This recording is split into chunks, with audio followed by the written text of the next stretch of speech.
Welcome to हमारी academy official and my name is Abhram. तो दोस्तों आज के वीडियो में हम बात करेंगे ओबीसी कास्ट सर्टिफिकेट के बारे में। जी हाँ, बहुत सारे कैंडिडेट कमेंट कर रहे थे कि सर कास्ट सर्टिफिकेट के ऊपर एक वीडियो बना दीजिए कि सर ओबीसी कास्ट सर्टिफिकेट हमारा कैसे बनेगा, ऑनलाइन बनवा कर लेकर जाए डॉक्यूमेंट वेरिफिकेशन के लिए कि ऑफलाइन बनवा कर लेकर जाए। आप सभी को मालूम होगा कि लेवल 6 का पूरी तरीके से रिजल्ट अनाउंस कर दिया गया है और इन सबके साथ साथ अब कुछ ही दिनों में आपका 1 से 1.5 महीने के अंदर लेवल 2, लेवल 3, लेवल 5 इन सभी के रिजल्ट अनाउंस कर दिए जाएंगे और आपको डॉक्यूमेंट वेरिफिकेशन के लिए बुलाया जाएगा। यही आपका फाइनल स्टेज है, डॉक्यूमेंट वेरिफिकेशन। ठीक है, इसमें आपको कोई गड़बड़ी नहीं करनी है, कोई यानी ऐसा कोई गलत काम ही नहीं करना है, मतलब पूरी तरीके से तैयार होकर जाना है। ठीक है, यही आपका लास्ट स्टेज है, डॉक्यूमेंट वेरिफिकेशन। तो बहुत सारे कैंडिडेट ये कमेंट कर रहे थे कि सर पूरा एक कंप्लीट वीडियो बना दीजिए डॉक्यूमेंट वेरिफिकेशन के ऊपर, जो मैंने बना दिया है। फिर कई बच्चे कमेंट कर रहे थे कि सर कास्ट सर्टिफिकेट के ऊपर एक वीडियो बना दीजिए कि कास्ट सर्टिफिकेट डॉक्यूमेंट वेरिफिकेशन के समय हमें कैसे बनवा के लेकर जाना है, क्या ऑनलाइन बनवा कर लेकर जाना है, ऑफलाइन बनवा कर लेकर जाना है। कई लोगों का कमेंट था कि सर कास्ट सर्टिफिकेट कितना पुराना होना चाहिए, कितना पुराना नहीं होना चाहिए, और कास्ट सर्टिफिकेट किस फॉर्मेट में होना चाहिए, क्या कास्ट सर्टिफिकेट राज्य सरकार का होना चाहिए कि केंद्र सरकार का होना चाहिए। बहुत सारी बातें हैं कास्ट सर्टिफिकेट के ऊपर। तो आज के इस वीडियो में हम पूरा बात करेंगे कंप्लीट कि ओबीसी कैटेगरी के लोगों को, ठीक है, ओबीसी कैटेगरी, इस समय सिर्फ इस वीडियो में मैं ओबीसी कैटेगरी के लोगों की बात करूंगा। ओबीसी कैटेगरी के लोगों को कास्ट सर्टिफिकेट डॉक्यूमेंट वेरिफिकेशन के समय अगर ले जाना है तो कैसा लेकर जाना है, पूरा उसी पे आज बात करूंगा। ठीक है, तो जितने भी कैंडिडेट इस वीडियो को देख रहे हैं जल्दी से चैनल को लाइक कर दीजिए, सब्सक्राइब कर लीजिए। बेल आइकन कैटेगरी की बात करें, ओबीसी में अदर बैकवर्ड कैटेगरी। ठीक है, तो अगर हम ओबीसी की बात करें तो ओबीसी जो कैटेगरी है ये 2 पार्ट में केंद्र सरकार द्वारा डिवाइड कर दी गई है। एक है ओबीसी क्रीमी लेयर और एक है ओबीसी नॉन क्रीमी लेयर। ठीक है, अब आप बहुत सारे लोगों को नहीं मालूम होगा creamy layer non creamy layer क्या होता है। देखिए, ओबीसी एनसीएल, ओबीसी सीएल क्या क्या होता है। ठीक है, तो सबसे पहले हम बात करेंगे ओबीसी क्रीमी लेयर। और ओबीसी क्रीमी लेयर क्या होता है, किसी भी, ठीक है, किसी भी कैंडिडेट के पूरे परिवार की इनकम अगर 8 लाख रुपए से अधिक है। ठीक है, वैसे पूरे परिवार का क्या, जब ये सर्टिफिकेट बनवाइए तो आपके फादर का इनकम सर्टिफिकेट मांगा जाता है। अगर किसी कैंडिडेट के पूरा परिवार की या उसके फादर की इनकम अगर 8 लाख रुपए से अधिक है, 8 लाख रुपए सालाना, ठीक है, पूरे वार्षिक, तो वो ओबीसी क्रीमी लेयर में आता है और उसे कोई भी रिजर्वेशन नहीं मिलता है, उसे जनरल कैटेगरी में काउंट किया जाता है। जनरल कैटेगरी रिजर्वेशन से, जैसे जनरल को नहीं रिजर्वेशन मिलता है, वैसे ओबीसी क्रीमी लेयर को भी ना तो किसी शैक्षणिक संस्थान में ना किसी जॉब में कोई भी रिजर्वेशन नहीं मिलता है। वहीं हम बात करेंगे ओबीसी एनसीएल की, नॉन क्रीमी लेयर की। तो ओबीसी नॉन क्रीमी लेयर, तो अगर उसके पूरे समस्त परिवार की इनकम 8 लाख रुपए से कम है, ठीक है, पूरे वार्षिक 8 लाख रुपए से कम है, तो वो नॉन क्रीमी लेयर में काउंट होगा और उसे रिजर्वेशन भी मिलेगा सरकार की तरफ से। वो किसी भी शैक्षणिक संस्थान में रिजर्वेशन ले सकता है और इन सबके साथ साथ जितनी भी सरकारी यानी जॉब जो निकलता है, ठीक है, सरकारी नौकरियों में उसे रिजर्वेशन भी मिलता है और रिजर्वेशन लेने का वो हकदार होता है। तो ये होता है OBC creamy layer, OBC non creamy layer. Doubt तो आपके क्लियर हो गए होंगे। ठीक है, अब बात करते हैं रेलवे की परीक्षा में ओबीसी सर्टिफिकेट कैसा लेकर जाना है। ठीक है, तो सबसे पहले ओबीसी सर्टिफिकेट जो आप बनवाएंगे, ठीक है, वो आपका डिजिटली रहना चाहिए। जैसे ये होता था कुछ साल पहले कि हाथ से बना के दे दिया जाता था, वो नेट पे नहीं चलता होता था, हाथ से ही वही तहसीलदार का मुहर लग जाता था, लेखपाल का मुहर, मुंशी के पास आप जाते थे, वो सब नहीं। अब पूरी तरीके से डिजिटलाइज हो गया है और पूरा वेबसाइट पे अब हर एक सर्टिफिकेट को चढ़ाया जा रहा है, पूरा डिजिटली अब हो गया है। ठीक है, तो सबसे पहले आपको ये जो सर्टिफिकेट है ये डिजिटली आपका होना चाहिए। ठीक है, चाहे जहाँ से आप बनवाएं, किसी तहसीलदार से मिलिए, वकील से मिलिए, चाहे जैसे आप बनवा कर लेकर जाएंगे, लेकिन वो नेट पे चढ़ा होना चाहिए। ठीक है, आपके राज्य के, आपके तहसील के, जिले के तहसील के पूरा वो नेट पर पूरा चढ़ा होना चाहिए कि डॉक्यूमेंट वेरिफिकेशन के समय जब वो सर्टिफिकेट नंबर डालेंगे तो वो आपका शो करना चाहिए नेट पे। पहली बात ये हो गई, डिजिटली होना चाहिए। और दूसरा यह है कि ये जो ओबीसी सर्टिफिकेट है, ठीक है, ये देखिए आप रेलवे का एग्जाम के लिए आप जा रहे हैं डॉक्यूमेंट वेरिफिकेशन के लिए, तो रेलवे का जो ये जॉब है ये पूरी तरीके से केंद्र सरकार की है। ठीक है, केंद्र सरकार के अंदर में आता है। तो आपको क्या करना है, ये अपना मतलब किसी राज्य के, जिस राज्य में आप रहते हैं उस राज्य का कास्ट सर्टिफिकेट मत लेकर जाइएगा। ठीक है, उसको आप केंद्र सरकार की तरफ से रजिस्टर्ड करा लीजिएगा, मतलब राज्य सरकार का नाम लिखा रहेगा लेकिन गवर्नमेंट ऑफ इंडिया उस पर लिखा रहना चाहिए। ठीक है, मतलब सीधी सी बात है कि केंद्र सरकार वाला रजिस्टर्ड आपको ओबीसी सर्टिफिकेट लेकर जाना है। ठीक है, अब ये सर्टिफिकेट बनेगा कैसे, तो इसके बारे में बात कर लेते हैं। पहले जान लेते हैं ये बनेगा कैसे, कहाँ से आप बनवाएंगे। तो सबसे पहले आप कहाँ पे लेके, आप जैसे आपके तहसील में, सबसे पहले आप तहसील जाइए। वैसे ये पूरी डिजिटली हो गया है आजकल, लोग कैसे बनाते हैं, आप किसी साइबर कैफे में चले जाइए जिसको अच्छी जनरल नॉलेज है, वहीं से ही आपका ऑनलाइन आपका हो जाता है। आप घर बैठे भी अपना ओबीसी सर्टिफिकेट बनवा सकते हैं, ठीक है। लेकिन आप किसी अच्छे साइबर कैफे में जाइए, वहाँ बताइए कि मुझे रेलवे की परीक्षाओं में ये ओबीसी सर्टिफिकेट लगवाना है और केंद्र सरकार का, ठीक है। तो पूरा प्रोफार्मा, ये जो प्रोफार्मा जो डाउनलोड करेगा वो आरआरबी के नोटिस से डाउनलोड करके वो आपको बना के दे देगा, ठीक है। अब बात करते हैं ये फॉर्मेट कैसे रहेगा, ठीक है, किस फॉर्मेट में हमें बनवा कर लेकर जाना है।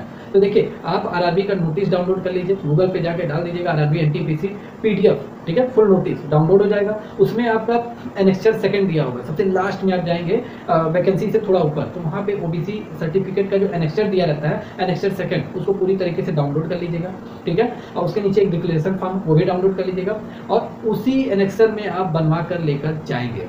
अभी मैंने कुछ देर पहले कहा कि आपका राज्य सरकार का नहीं होना चाहिए। आप मान लीजिए उत्तर प्रदेश में रहते हैं तो उत्तर प्रदेश का कास्ट सर्टिफिकेट नहीं होना चाहिए, मध्य प्रदेश में रहते हैं नहीं, बिहार में रहते हैं नहीं होना चाहिए। देखिए, नाम तो पड़ा रहेगा आपके राज्य सरकार का, लेकिन वहाँ गवर्नमेंट ऑफ इंडिया लिखा रहेगा। गवर्नमेंट ऑफ जिस स्टेट में आप रहते हैं, जैसे गवर्नमेंट ऑफ उत्तर प्रदेश नहीं होना चाहिए, गवर्नमेंट ऑफ बिहार नहीं होना चाहिए, गवर्नमेंट ऑफ दिल्ली नहीं होना चाहिए, गवर्नमेंट ऑफ मध्य प्रदेश नहीं होना चाहिए, उस पर गवर्नमेंट ऑफ इंडिया रहना चाहिए, केंद्र सरकार की तरफ से प्रमाणित ये ओबीसी सर्टिफिकेट रहना चाहिए, ठीक है। अब मैं आपको एक प्रोफार्मा दिखाता हूँ, ये मैं अपना ओबीसी सर्टिफिकेट दिखाता हूँ, ये मैंने बनवाया हुआ है, ठीक है। मैं एएलपी, आज से कुछ साल पहले एएलपी असिस्टेंट लोको पायलट की वैकेंसी आई थी, तो उसमें मैं प्री और सीबीटी 2 दोनों क्वालिफाई हो गया था। यहाँ तक हुआ कि डॉक्यूमेंट वेरिफिकेशन भी मैं क्वालिफाई हो गया, लेकिन जो एएलपी का जो मेडिकल होता है, मेडिकल में मेरे आई टेस्ट में थोड़े प्रॉब्लम आ गए थे, इसलिए मेरा फाइनल सिलेक्शन नहीं हो पाया था। थोड़े बहुत प्रॉब्लम आ गए थे क्योंकि उस समय LIC की भी जॉब निकल गई थी, तमाम वैकेंसी, तो उसमें मैं पढ़ने बैठ गया था और कंप्यूटर पर ज़्यादा ध्यान दे दिया, इसलिए मेरी आई टेस्ट वहाँ पर निकल नहीं पाया, ठीक है। 6/9 रहता है, वो मेरा क्लियर नहीं हो पाया। लेकिन मैंने डॉक्यूमेंट वेरिफिकेशन का एग्जाम दिया था, उसमें पूरी तरीके से क्लियर हो गया था। यही सर्टिफिकेट मैंने बनवाया था, यही सर्टिफिकेट रेलवे का, रेलवे असिस्टेंट लोको पायलट का मैंने दिया था। तो रेलवे एनटीपीसी में भी ऐसे ही सर्टिफिकेट, यही प्रोफार्मा चल रहा है, ठीक है।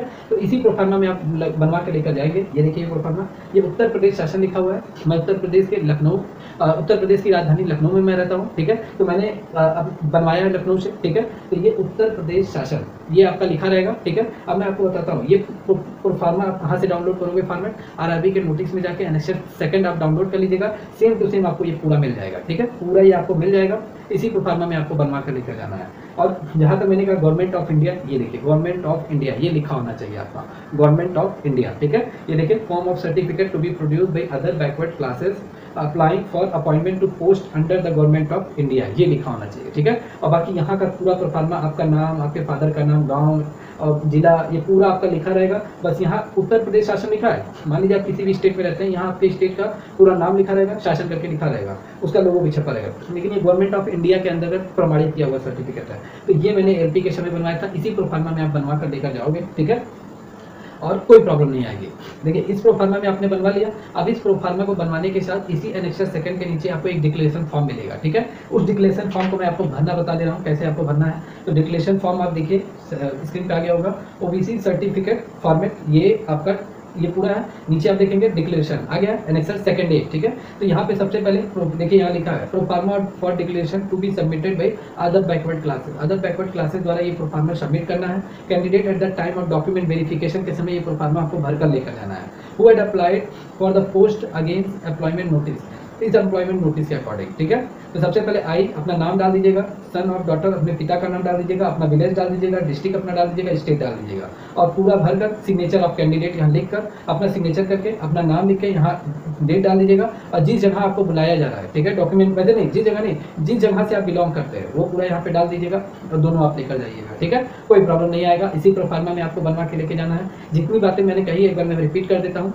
सबसे पहले ओबीसी सर्टिफिकेट आपका NCL नॉन क्रीमी लेयर का, ये आपका केंद्र सरकार का होना चाहिए। और दूसरी बात ये फॉर्मेट कहाँ मिलेगा, आपको आरआरबी के नोटिस में मिलेगा, ठीक है। वहाँ से एनेक्सर सेकंड डाउनलोड करके उसी को बनवा लीजिएगा, ठीक है। और तीसरी बात यह है कि आपको जैसे कई कैंडिडेट क्वेश्चन कर रहे थे कि sir OBC non creamy layer, ठीक है, ये सर्टिफिकेट कितना पुराना होना चाहिए, कितना पुराना नहीं होना चाहिए। हाँ, ये बात इंपॉर्टेंट है। तो देखिए ओबीसी एनसीएल पूरी तरीके से नोटिस में लिखा गया है कि आपका जो ये सर्टिफिकेट है, ठीक है, ये 1 साल से अधिक पुराना नहीं होना चाहिए। 1 साल से अधिक पुराना नहीं होना चाहिए। डॉक्यूमेंट वेरिफिकेशन के डेट तक लिखा है, ठीक है, ये नहीं लिखा है कि आपका ऑनलाइन आवेदन करने की तिथि, नहीं, आपका लिखा है डॉक्यूमेंट वेरिफिकेशन की जो डेट आ जाएगी ना, उससे 1 साल पुराना नहीं होना चाहिए, ठीक है, उससे 1 साल पुराना नहीं होना चाहिए, मतलब उसी के अंदर पूरा होना चाहिए, ठीक है, उससे अधिक नहीं होना चाहिए। मान लीजिए अभी कल का डेट आ गया, ठीक है, 10 सितंबर, तो 10 सितंबर से लेकर अगले साल 10 सितंबर के बीच का होना चाहिए, उसके उधर नहीं होना चाहिए, ठीक है। तो ये आप ध्यान में रखे रहिएगा। अब मान लीजिए कई कैंडिडेट ने बनवा लिया है और वो पुराना है, 2 साल पुराना हो गया, 3 साल पुराना हो गया, कोई प्रॉब्लम नहीं है। आप जाके अभी भी तुरंत, अभी समय है, अभी पूरी तरीके से डॉक्यूमेंट वेरिफिकेशन की डेट नहीं आई है, आप उसे रिन्यू करा लीजिएगा, ठीक है। रिन्यू कराने में आपका जो लगेगा, आधार कार्ड लगेगा, आपके फादर की इनकम सर्टिफिकेट लगेगा, आपका कास्ट सर्टिफिकेट लगेगा, और वकील से मिलकर, मुंशी से मिलकर पूरी तरीके से रिन्यू करा लीजिएगा, कोई प्रॉब्लम नहीं होगा, 100% कोई प्रॉब्लम नहीं होगा। और मान लीजिए अगर आप रिन्यू नहीं भी करा रहे हैं, ठीक है, या कोई प्रॉब्लम आ गई, अब नहीं बन पा रहा है, तो आप एक एफिडेविट लगा दीजिएगा उसके साथ। एफिडेविट लगा देंगे, वो समझ लीजिए एफिडेविट सरकार के नियंत्रण में रहता है, ठीक है, तो उससे भी कोई आपको प्रॉब्लम नहीं होगा। तो ओबीसी क्रीमी लेयर कैसे सर्टिफिकेट बनवाना है, कहाँ से बनवाना है, ये मैंने कंप्लीट आपको बता दिया है। कहाँ से बनवाना है एक बार और रिपीट कर देता हूँ। आप साइबर कैफ़े सबसे पहले चले जाइएगा, जहाँ पे अच्छे साइबर कैफ़े जितनी जानकारी हो वहाँ पे जाके आप बताइएगा सर रेलवे का, और प्रोफार्मा ये डाउनलोड करके उन्हें बता दीजिएगा, वो अपना ऑनलाइन डिजिटली जो रहता है वो पूरा बन जाएगा। कुछ दिन बाद, वो 1 हफ्ते बाद बुलाएंगे, आपको बनाकर मुहर लगा के दे देंगे, ठीक है, मैंने भी वैसे बनवाया। और या तो अगर आप तहसील में जाते हैं, अगर आपकी लेखपाल बाबू से अगर पहचान है, तो आप वहाँ पर जाके वहीं से बनवा सकते हैं, वहाँ पर भी बनवा लेंगे, वही सर्टिफिकेट बनेगा। लेकिन ये है कि आपका डिजिटली होना चाहिए, नेट पे चढ़ा होना चाहिए। लेकर आइएगा अपने घर पे बनवा के, फिर उसको नेट पे एक बार पूरा सर्च करके देख लीजिएगा, क्या ये नेट पे चढ़ा है, वेबसाइट पे चढ़ा, ये पूरा देख लीजिएगा, ठीक है। तो लगभग आपको क्लियर हो गया होगा कि ओबीसी सर्टिफिकेट कैसा होना चाहिए, नहीं होना चाहिए, और क्या क्या उसमें किस फॉर्मेट में होना चाहिए, पूरा क्लियर हो गया होगा, ठीक है। ऐसे ही फॉर्मेट में आपको बनवा के लेके जाना है। अगर अभी भी किसी को डाउट है तो कमेंट सेक्शन में आइए, कमेंट करके आप पूछ सकते हैं। और जानकारी अच्छी लगी तो चैनल को लाइक करना मत भूलिए, सब्सक्राइब करना मत भूलिए, ठीक है। जितनी भी आरआरबी एनटीपीसी से जितने भी लेटेस्ट अपडेट आएंगे वो आप तक तुरंत पहुँचती रहेगी। तो जल्दी से चैनल को लाइक कर दीजिए, सब्सक्राइब कर लीजिए, बेल आइकन पर प्रेस कर दीजिए, ठीक है। तो मिलते हैं नेक्स्ट वीडियो में। #हमारी अकेडमी।